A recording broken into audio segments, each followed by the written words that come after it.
Welcome to my YouTube automotive channel. Today I'm sitting in a 2006 Ford F-150 LARIAT, and in this short video I will show you which fuses to check in case your power outlets or a cigarette lighter are not working.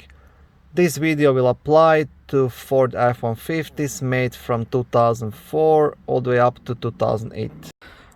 Okay, so there is total of 3 fuses to check, and they are all located in the main fuse box just next to the passenger right leg. So first I will show you the location of the fuse box and how to access it. So it's just behind this cover. To remove the cover, you just want to pull it towards yourself. It's held by 2 plastic clips.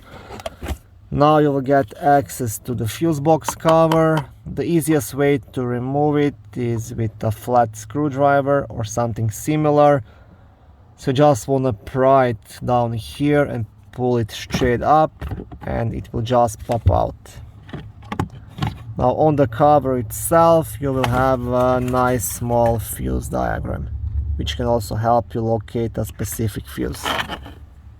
Okay, now for the power outlets, you want to check fuses number 37 and 39.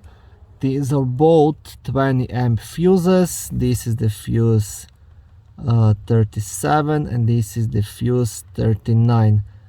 And for the cigarette lighter, you want to check fuse number 41. It's also 20 amp fuse located right here. So once again, you want to check this one, you want to check this one, and you want to check this one here. Okay, thank you for watching my video. I hope it was helpful and educational. If it was, please like it and consider subscribing to my YouTube automotive channel. On my channel there is lots of how-to videos, do-it-yourself videos, car reviews, product reviews, and other similar automotive topics.